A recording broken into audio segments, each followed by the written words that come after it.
말씀은 두 곳입니다. 창세기는 요셉에 관한 이야기고 또 누가복음은 바리새인에 관한 이야기입니다. 이 요셉에 관한 창세기 이야기는 제가 가끔 말씀드렸습니다마는 다윗 솔로몬 시대의 공무원을 교육했던 그 텍스트입니다. 그러니까 요즘도 공무원 일반 회사도 다 되게 마찬가지겠습니다만은 사원을 선발하고 공무원을 또 뽑으면은 연수라는 과정을 다 거치게 됩니다. 그 연수하면서 어떤 내용을 한지는 저는 잘 모르겠습니다만은 이 다윗 솔로몬 시대 같으면은 새로 선발된 공무원들을 모아놓고 강의를 하는데 이 바로 요셉 이야기를 가지고 했다는 겁니다. 공무원으로서 성공하고 공무원으로서 출세하려면은 어떻게 해야 되느냐? 요셉을 보고 요셉을 닮으라는 거죠. 그래서 요셉을 닮으면은 공무원으로 성공한다. 그 요셉이 애굽에서 왕은 안 되었습니다만 왕 다음으로 제2인자의 자리까지 올라갔던 것, 그건 다 이유가 있다는 거죠. 누가복음의 얘기는 이 바리새인의 얘기를 지금 하고 있습니다. 여러분, 바리새인들은 율법을 지키는데 좀 철저했던 사람입니다. 바울이 그랬잖아요. 예수 믿고 난 다음에 내가 옛날 율법으로 있을 때는 흠이 없었다, 그렇게 얘기합니다. 율법으로는 정말 완전하게 율법을 지켰다. 여러분, 율법을 완전하게 지킨 사람이라고 자부하는 사람이 바울뿐이었겠습니까? 그 당시에 이 바리새 가문이 가장 큰 가문이었는데 이 바리새파 안에 바울처럼 나 율법으로 한 점 흠이 없다고 생각한 사람이 한두 명이 아니고 많았을 겁니다. 그런데 율법을 그렇게 철저하게 했다고는 사람들이 왜 그렇게 책망을 받았을까? 예수님도 바리새인들을 본받지 말아라, 그렇게 말씀합니다. 요셉의 삶은 본받으라 그러지만은 바리새인들의 삶은 본받지 말아라. 마태복음 23장 3절에 보면은 예수님이 이렇게 말씀합니다. 무엇이든지 그들이 말하는, 그러니까 바리새인들이 말하는, 그들이 말하는 바는 행하고 지키되 그들의 행위는 본받지 말아라. 그러니까 말은 다 옳은 말 한다는 겁니다. 그런데 행동은 아니라는 거죠. 여러분, 우리가 사람들 만나고 그런 얘기 많이 하잖아요. 저 사람은 말은 바른 게 한다, 말은 옳다, 말은 맞다, 이런 얘기 하잖아요. 말은 맞는데 아니라는 겁니다. 그게 뭐냐? 저 사람 말만 그럴듯하게 했지 행동은 엉터리라는 겁니다. 그러니까 말과 행동이 같이 나오면은 사람들이 존경하게 됩니다. 와, 참 훌륭한 분이구나. 근데 말은 바른 말 하는데 행동이 안 따라주면 사람들이 다 이러쿵저러쿵 하지요. 말에 옳은 말 하는 거 그렇게 어렵지 않습니다. 옳은 말 누가 못해서 못합니까? 이게 옳은 말은 누구나 다 할 수 있는데 그 옳은 말을 한 대로 우리가 행동을 한다는 것은 그만큼 어렵다는 거죠. 예수님께서 바리새인들을 그렇게 그들의 행동을 본받지 말아라, 그렇게 말씀하는데, 자, 그러면서 우리가 생각할 수 있는 것은 그 바리새인들이 말하고 행동하는 것이 어떤 정신이었을까? 어떤 마음으로 했을까? 그 욥기 26장을 보면은 그 욥이 고난을 당했을 때 욥의 친구들이 위로하러 찾아옵니다. 그때 찾아와 가지고 욥을 막 비난을 합니다. 그러니까 무엇을 비난하느냐 하면, 그러니까 욥이 네가 지금 이 고통을 당하고 재난을 당하는 것은 원인이 있다는 겁니다. 이유가 있다는 거죠. 우리가 보통 이제 신학에서 인과응보라 그러는데 원인이 있으니까 결과가 있다는 겁니다. 원인 없는 결과는 없다는 거죠. 그러니까 네가 지금 이렇게 고통을 당하고 이런 비극을 당하는 거는 원인이 있다. 그 원인은 뭐냐? 범죄라는 겁니다. 네가 죄를 지었으니까 이런 고통을 당하는 거다. 네가 죄를 안 지었더라면 이런 고통을 당하지 않는다는 겁니다. 그러니까 욥이 그 친구들 무슨 뭐라고 얘기하냐면은 도대체 너희가 누구의 정신으로 내게 왔느냐, 이런 얘기를 합니다.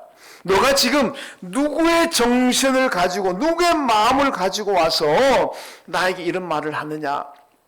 욥이 그런 얘기하죠. 나도 너희들처럼 옳은 말 할 줄 안다. 나도 너희처럼 그렇게 아는 거 있다. 옳은 말 할 줄 안다. 이 얘기는 뭐냐면 여러분, 옳은 말이라고 언제 다 해도 되는 거 아니라는 겁니다. 그것도 상황을 보고 사람을 보고 때를 보고 해야지 옳은 말이라고 말 다 내뱉어 버리면 그 옳은 말 때문에 상처를 받고 옳은 말 때문에 절망하는 사람들이 얼마나 많이 생기는지 모릅니다. 욥의 친구들 말 어떻게 보면 옳은 말일 수 있습니다.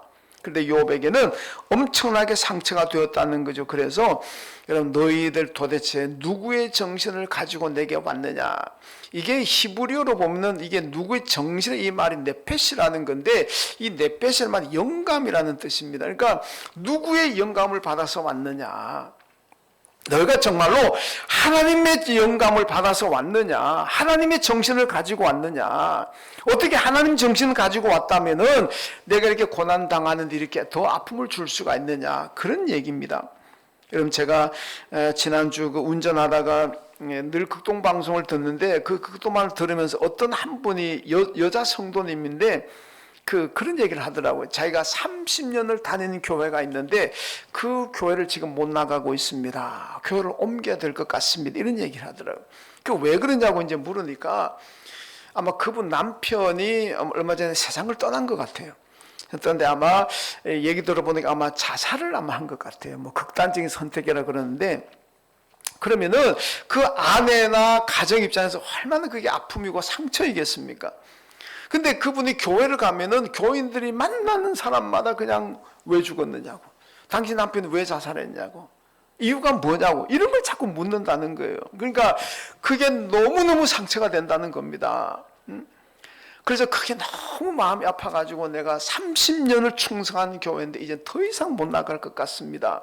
교회를 안 나갈 수는 없고 교회를 옮겨야 될 것 같습니다. 이런 얘기 하더라고요. 그 제가 그걸 보면서 야, 이 욥의 이 말을 또 그 교인들은 누구의 정신을 가지고 그렇게 말하느냐? 그게 뭐 그렇게 중요합니까? 지금 중요한 것은 그분이 이제 어떤 간에 뭐 이래든 저래든 남편을 잃었잖아요. 그 마음이 아플 거 아닙니까? 그런 걸 위로해주고 덮어주고 격려해주고 용기를 줘야지. 거다 자꾸 왜 죽었느냐, 왜 자살했느냐, 이거 물은 그 아내가 얼마나 마음이 아프고 상처가 되겠습니까? 여러분, 성령의 정신을 가지고 가고 예수의 정신을 가지고 가면 그렇게 남의 아픔을 그렇게 자꾸 회파하지 않습니다. 그냥 덮어야 되는 거죠. 덮고 그냥 힘내시라고, 내가 기도하고 있다고. 여러분, 이렇게 예수의 정신을 가지고 가고 성령의 정신을 가지고 가는 사람들은 그런 어려움 당한 사람 만나면은 캐묻지 않습니다. 그냥 얼마나 힘드냐고, 내가 기도하고 있다고, 힘내라고, 힘내라고. 여러분, 그 말이면 됩니다. 힘내라 그러면 되는 거예요. 내가 기도하고 있다 그러면 되는 겁니다. 그러다가 또 왜 그걸 알라 그러는지. 제가 그 들으면서 저분이 많이 힘들겠구나. 여러분, 우리가 교회 올 때 성도들 만날 때는 예수의 정신을 가지고 만나야 되고 성령의 정신을 가지고 만나야 될 줄로 믿습니다. 그리고 위로해야 되는 거예요. 그거 자꾸 후벼파는 거는 사탄이 하는 짓이지. 그래가지고 막 사람 절망하게 만들고 고통스럽게 만들고, 이거는 여러분 성령의 정신이 아닙니다. 예수의 정신, 성령의 정신은 그냥 다 덮어주고 싸매어주고, 그리고 그저 기도한다고 힘내라고 그러면 다 되는 겁니다. 여러분들은 우리 교회는 후벼파고 자꾸 뭐 알라고 들추려고 그러고 하는 교회가 아니라 예수의 정신, 성령의 정신을 가지고 그냥 힘내십시오, 내가 기도하고 있습니다, 이게 예수 정신, 성령의 정신입니다. 이런 교인 되시길 주님의 이름으로 축원합니다. 오늘 말씀 돌아가면은 이 요셉과 바리새인 얘기인데, 이 두 사람이 도대체 누구를 의식하고 사느냐, 이걸 지금 보여줍니다. 여러분, 누구를 의식하고 사냐? 우리가 살아가면서 하나님을 의식하느냐, 세상을 의식하고 누구를 의식하냐, 이거는 우리 삶의 행동을 결정하게 됩니다. 먼저 요셉을 보면은요, 요셉은 어떤 사람이냐? 하나님을 의식하는 사람입니다. 요셉이 어린 나이에 팔려가잖아요. 애굽의 시위대, 요즘 말하면 뭐 경호실장 좀 됩니다만은 그 권력을 가진 보디발 집에 종으로 팔려 들어갑니다. 근데 그 종으로 요셉이 아마 뭐 성실하고 뭐 멋있고 아마 그랬는 것 같아요. 그러니까 그 보디발의 아내가 늘 요셉을 흠모합니다. 그러다가 어느 날 집안에 아무도 없고 요셉과 단 둘이 있습니다. 그러니까 그 보디발 아내가 뭐라 그럽니까? 야 요셉아, 우리 집에는 지금 너하고 나하고 단 둘밖에 없다. 우리가 무슨 짓을 하더라도 보는 사람이 없다. 그러니까 나하고 좀 동침하자. 뭐 이렇게 유혹합니다. 여러분, 그때 요셉이 뭐라 그러느냐? 사람은 보지 않지만 하나님이 보고 계십니다. 이거잖아요. 사람은 지금 우리를 보는 사람이 없지만은 하나님이 보고 계십니다. 하나님이 보고 계시는데 내가 어떻게 이런 죄를 짓겠습니까? 그러잖아요. 이게 뭐냐? 하나님을 의식하는 삶입니다. 여러분, 요셉도 사람을 의식하고 살았더라면은 아마 그 유혹에 넘어갔을 겁니다. 뭐 사람이 안 보니까. 그런데 하나님을 의식하니까 죄를 지을 수가 없는 거예요. 그러니까 그 죄의 자리를 나올 수가 있었다는 겁니다. 여러분, 다윗은 이스라엘 역사에서 가장 위대한 임금입니다. 이스라엘 국기에 별이 그려져 있는데 그 별이 바로 다윗의 별입니다. 다윗을 상징하는 별입니다. 전에 뉴욕타임즈에서 세계 100명의 학자들을 선발해가지고 이 연구 프로젝트를 줬는데, 이게 프로젝트가 뭐냐면, 여러분들 100명에서 한번 연구를 해보십시오.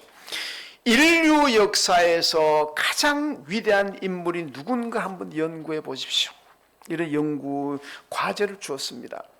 이분들이 100명이 모여가지고 연구를 해서 거기서 결론이 어떻게 났느냐? 인류 역사에서 가장 위대한 인물은 다윗이다. 거의 압도적으로 다윗이 많이 남았다는 겁니다. 그러니까 인류 역사에서 역사를 연구하는 이 사람들이 모여가지고 역사에서 가장 위대한 인물은 다윗이다. 이런 결론을 내렸다는 겁니다. 여러분, 그만큼 다윗은 위대한 인물입니다. 다윗이 어떻게 이렇게 위대한 인물이 되느냐?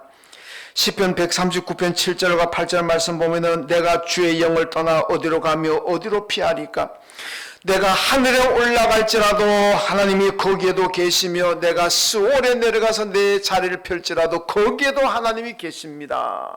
이런 고백하잖아요. 그러니까 이 얘기는 뭐냐? 다윗이 내가 하나님을 피해서 하늘 저 끝에 가도 거기도 하나님이 계시고, 내가 하나님이 아니 계신가 싶어서 저 땅 밑에 스올, 이 스올이라는 말은 지옥이라는 얘기인데 그 땅 끝에 갔는데 거기도 하나님이 계시더라. 하나님을 피할 수 있는 자리는 없더라는 겁니다. 그러니까 다윗이 내린 결론이 뭐냐? 하나님을 피할 수가 없다. 그러니까 하나님을 의식하면서 살자, 이겁니다. 하나님을 피할 수 없는데, 하나님이 아니 계시는 곳이 없는데 어떻게 하나님을 의식하지 않고 살 수가 있느냐? 그래서 하나님을 의식하고 살자, 이게 다윗의 인생입니다. 그래서 다윗이 하나님께 큰 복을 받았다는 겁니다. 이런 사도행전 보면 베드로와 요한이 예수의 죽음과 부활을 전하다가 잡혀가지고 공회에 끌려가잖아요. 예루살렘 공회원들이 이 베드로와 요한을 딱 잡아놓고 협박을 합니다. 위협을 하죠. 야, 너희들 앞으로 한 번만 더 예수 전해봐라. 어디 가가지고 무슨 예수가 무슨 뭐 다시 살아났고 무슨 뭐 그리스도라고 그딴 소리 한 번만 더 해봐라. 너 다 죽인다. 협박하잖아요. 그때 베드로와 요한이 뭐라 그럽니까? 너희들이 한번 생각해봐라. 내가 지금 나가서 예수가 우리 위해 십자가 죽으시고 다시 부활하셔서 우리가 그리스도가 되었다는 이 소식을 전파하며 전하며 사는 것이 하나님이 기뻐하실까? 아니면은 내가 너희들 그 협박에 굴복해가지고 나 이제 그거 안전하고 그냥 저 어디 숨어서 사는 것을 하나님이 기뻐하실까? 너희들 한번 생각해봐라. 하나님은 너희들 겁박에 굴복해가지고 내가 예수 안전하는 거 좋아하시는 분이 아니라 내가 죽더라도 너희 손에 잡혀서 죽는 한이 있더라도 예수를 전하며 사는 것을 하나님이 기뻐하신다. 그래서 나는 하나님 기뻐하시기 때문에 너희들이 나를 죽인다고 하더라도 나는 예수를 전하고 살 것이다. 얘기하잖아요. 여러분, 이 베드로와 요한이 뭡니까? 하나님을 의식하잖아요. 하나님이 기뻐하시니까. 하나님을 의식하는 사람은 하나님이 기뻐하시는 삶을 하나님이 기뻐하시는 게 뭘까? 그걸 찾아서 사는 사람이 하나님을 의식하는 사람이에요. 그 베드로와 요한은 하나님을 의식하다 보니까 하나님이 어떻게 하면은 기뻐하실까? 어떻게 내가 어떻게 살아가는 것을 하나님이 좋아하실까? 이걸 생각하잖아요. 그래서 하나님이 좋아하시고 하나님 기뻐하시는 일을 합니다. 이게 바로 하나님을 의식하는 사람입니다. 그러니까 그분들이 오늘도 우리의 존경을 받는 훌륭한 믿음의 사람들이 되었습니다. 여러분 사무엘상 2장에 보면 엘리 제사장의 아들 두 아들이 나오죠. 홈니와 비느하스인데 이 홈니와 비느하스 이 두 아들을 성경이 뭐라고 평가하느냐면 그들은 불량자라 그럽니다. 그리고 하나님을 알지 못했다 그럽니다. 하나님을 모르는 불량자라 이렇게 얘기합니다. 이 홈니와 비느하스가 어떤 짓을 합니까? 백성들이 하나님께 드릴 제물을 소와 양을 가지고 오면은 그 중에서 제일 맛있는 부위를 딱 잘라서 지가 가서 먹어버리는 거예요. 얼마나 양통머리 까진, 미안합니다. 이게 사투리인데 양통머리가 없다 그러죠. 예. 이 소의 그 부위 중에서 어디가 제일 맛있습니까? 안심인가요? 등심인가요? 뭐 저는 잘 모르겠는데 좌우전 뭐 이 소도 딱 잡으면은 제일 맛있는 부위가 있을 거 아닙니까? 그 홈니와 비느하스가 그 제일 맛있는 부분을 지가 딱 잘라 가버린 거예요. 가서 지가 먹어요. 여러분 그래서 엘리 가문이 망해버리잖아요. 왜 그러냐? 성경이 그럽니다. 이 홈니와 비느하스가 하나님을 몰랐다. 하나님을 의식하지 않았다는 겁니다. 하나님을 의식하지 않으니까 그런 끔찍한 범죄도 지 마음대로 저지르다가 결국은 집안이 망해버리는 이런 일을 당하게 됩니다. 여러분 하나님을 의식하며 살아야 됩니다. 요셉처럼. 그래야 우리가 죄를 멀리하고 그래야 우리가 하는 여러분 유혹을 이겨낼 수가 있는 그 귀신을 의식하는 사람들이 있습니다. 여러분 세상에 제일 안타깝고 불쌍한 사람들이 누구냐? 귀신 의식하고 사는 사람들. 귀신을 의식하는 사람들은 자기 마음대로 할 수 있는 게 아무것도 없어요. 전부가 다 무당 찾아가고 점쟁이 찾아가서 물어봐야 돼. 그것도 이 무당 점장이들 공짜로 얘기해 줍니까? 아니잖아요. 돈 내라 그래. 돈 안 내면은 얘기 안 해줍니다. 그리고 뭐 붉은 걸로 뭐 이렇게 하나 그래가지고 그 뭐 부적이라 그러나 그거 그래주고 돈 막 받아 챙깁니다. 이름 지을 때도 찾아가고 이사할 때도 찾아가고 뭐 할 때도 좌우지간. 여러분 귀신에 매여 있는 사람들, 귀신을 의식하는 사람들이에요. 불쌍하잖아요. 예수님께서 뭐라 그럽니까? 진리를 알지니 진리가 너희를 자유케 하려 그랬습니다. 여러분 진리가 누구입니까? 요한복음 14장 6절에서 예수님께서 내가 곧 길이요 진리요 생명이라고 그러잖아요. 빌라도 법정 앞에 섰을 때에 빌라도가 예수님께 진리가 뭐냐? 예수님께서 내가 진리다 그러잖아요. 여러분 진리는 예수 그리스도입니다. 진리를 알지니 예수를 알아라. 그 예수가 너희를 자유케 하리라 그랬습니다. 여러분 저나 여러분도 예수 믿고 있습니다. 그러니까 귀신 의식하지 않습니다. 뭐 할 때 귀신 무당 찾아 물어보고 그 짓 안 합니다. 예수 때문에 다 해방됐는데 여러분 예수 믿으면은 이 귀신을 의식하는 삶에서 해방되어 가지고 우리가 늘 평안을 누리고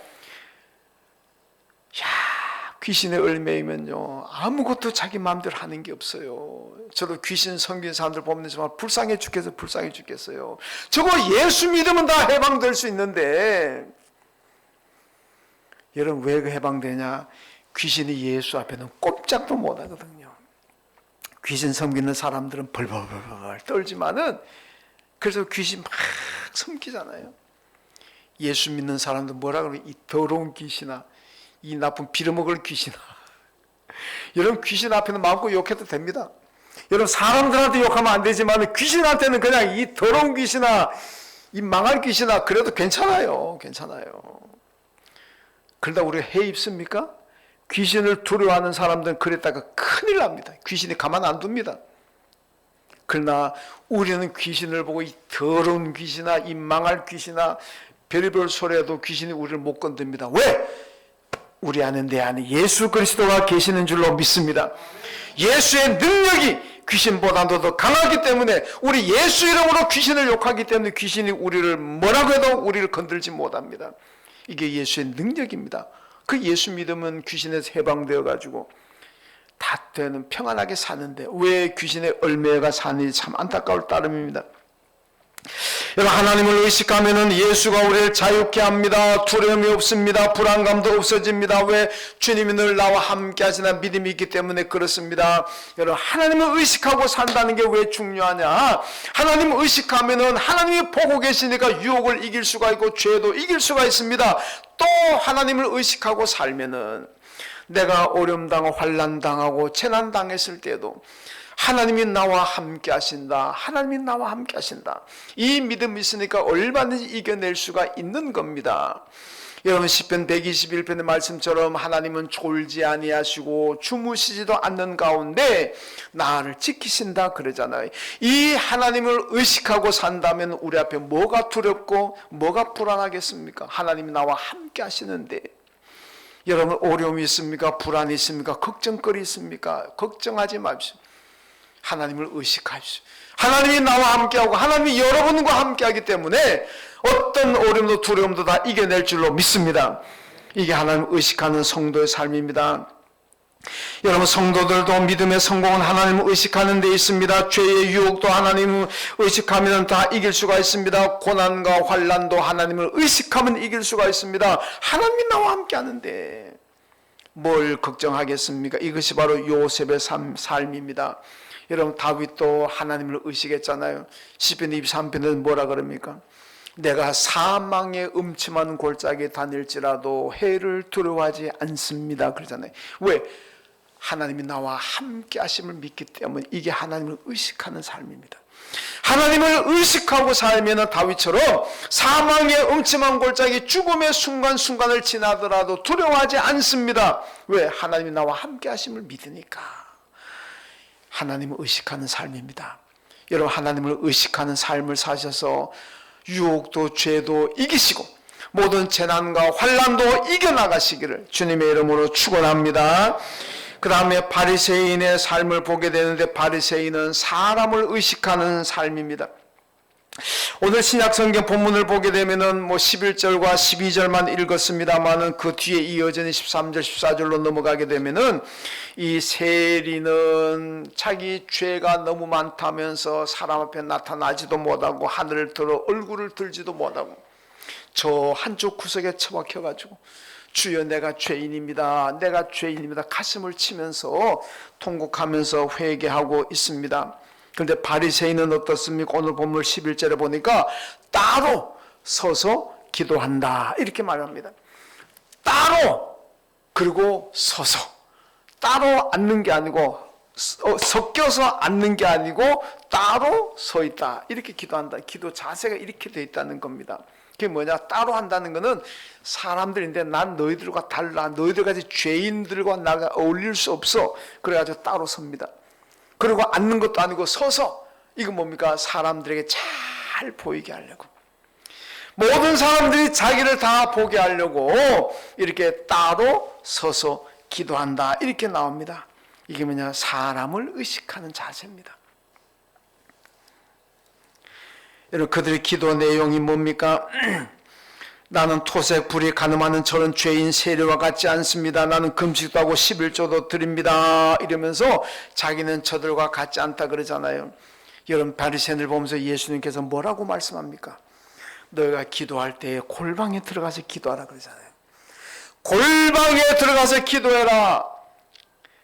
은밀한 가운데 하나님께서 보시고 은밀한 가운데 너희들 축복하실 것이다. 물론 기도할 때마다 골방에 들어가는 얘기는 안 돼. 이 바리새인들이 하도 따로 서가지고 자기 기도하는 거 자랑하니까 골방에 들어가라 그러잖아요. 골방에 들어가서 기도해라. 은밀한 가운데 기도해도 하나님 보신다. 이 바리새인들 오늘 말씀에도 여러 금식한다 그러잖아요. 자기가 금식하는 걸 자랑하기 위해서 바리새인들이 어떻게 합니까? 머리도 흥그러지고 머리 빗지도 안 하고 머리 감지도 아니하고 머리에 냄새도 나고 얼굴도 세수도 며칠 안 해가지고 깨재재하고 걸음 걸을 때도 힘 하나도 없이 찬찬 금식해는 편해야 되니까 밤을 며칠 금식에 굶어가지고 힘없는 것처럼 이렇게 느리 걷고, 그러면 사람들에게 자기가 금식한다는 걸 보여주기에 그러잖아요. 여러분, 예수님 뭐라 그럽니까? 금식할 때 표시내지 말라 그러잖아요. 금식하더라도 머리 깨끗이 감고 머리 잘 빗고 세수도 좀 하고 예, 걸음걸이 할 때 그렇게 일부러 그렇게 천천히 힘없는 것처럼 하지 말고 제대로 걸어라. 예수님 말씀은 금식 펴내지 말라는 얘기예요. 왜? 하나님이 보고 계신다는 겁니다. 하나님이 너희들이 골방에 들어가서 기도해도 하나님이 다 들으시고, 너희가 금식하면서 힘있게 걸어도 하나님이 다 너희가 금식하는 거 알고 계신다. 하나님 의식하라는 겁니다. 왜 사람을 의식하고 그렇게 금식하는 척하면서 그렇게 하느냐? 그거 하지 말라는 얘기. 예수님께서 바리새인들의 삶을 보시면서 회에 칠한 무덤 같다 이렇게 비판하셨잖아요. 여러분, 무덤이라는 게 어떤 나라들 가보면 무덤 겉을 화려하게 장식합니다. 그런데 속에는 어떻습니까? 맹썩고 냄새 나는 거 아닙니까? 무덤이라는 게 그렇잖아요. 아무리 바깥에 뭐 유명한 화가가 와가지고 멋있는 그림을 그려놨더라도 그 안에는 썩고 냄새 나는 거예요. 바리새인의 삶이 겉으로는 화려한 것처럼 보려고 하지만은 그 속에는 썩고 냄새 난다는 겁니다. 부패했다는 거예요. 죄가 많다는 겁니다. 바리새인 이렇게 예수님이 책망하셨습니다. 이들은 여러분 사람을 의식하기 때문에 형식적이 되고 사람들에게 좋게 보이려고 하는 겁니다. 하나님을 의식한다면 이러지 않는다는 얘기예요. 여러분, 구약 호세아서를 보게 되면은 북왕국의 그 귀부인들의 삶이 나옵니다. 그러니까 남편이 돈도 많고 남편이 권력도 가진 그 사람들의 아내들, 그러니까 이 아내들 귀부인들이라 그러는데, 이 귀부인들이 하나님께 제사 드리러 올 때 보면은요, 소도 양이고 최고의 재물을 가지고 옵니다.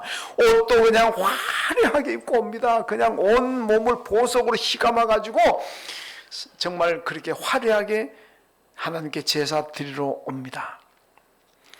그런데 하나님께서 이 귀부인들을 보고 뭐라 그러시느냐?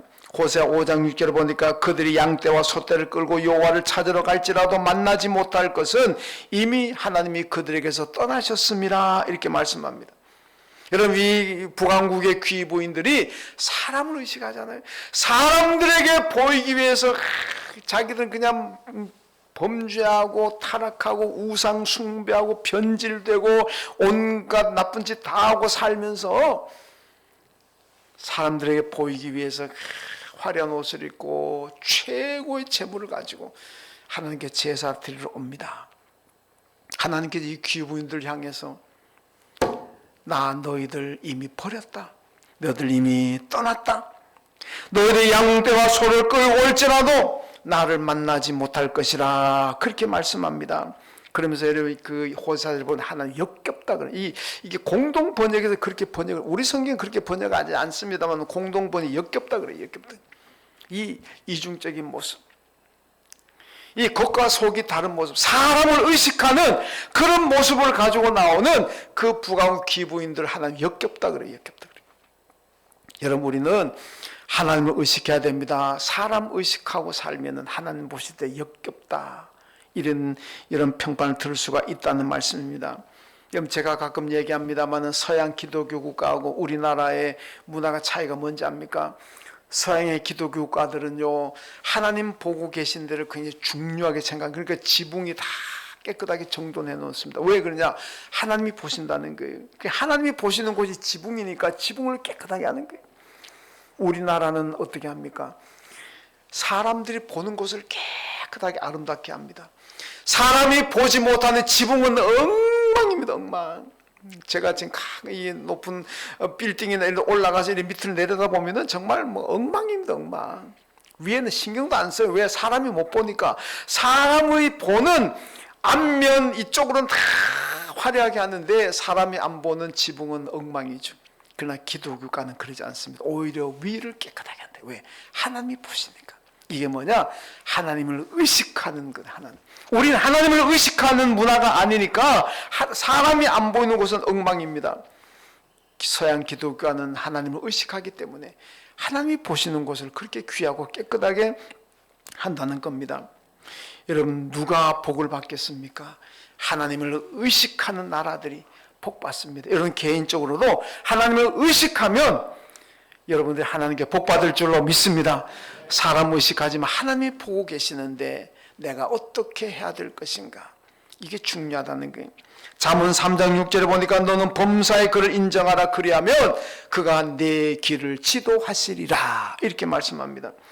여러분, 인정한다는 거, 의식한다는 겁니다. 그러니까 하나님을 의식하라. 범사에 하나님을 의식하고 살아라. 그럼 하나님께서 내 길을 지도하실 것이고, 하나님께서 너 가는 길을 평탄하게 하실 것이고, 너의 길을 인도하실 것이다. 그 말씀입니다. 여러분, 하나님을 의식하십시오. 그럼 하나님께서 여러분들의 길을 지도하시고 인도하실 줄로 믿습니다. 그게 축복입니다. 이게 요셉의 삶입니다. 여러분, 우리가 결단해야 됩니다. 요셉처럼 하나님을 의식하고 살 것인가, 아니면은 바리새인처럼 사람을 의식하고 살 것인가. 여러분, 요셉처럼 하나님을 의식하면은 우리의 죄와 유혹을 이길 수가 있고, 하나님을 의식하면 내가 어떤 어려운 환경에 처할지라도 하나님이 나와 함께 하시는 이 믿음을 가지고 얼마든지 극복하고 승리할 수 있습니다. 그런데 사람 의식하면 하나님께서 역겹다 그러죠.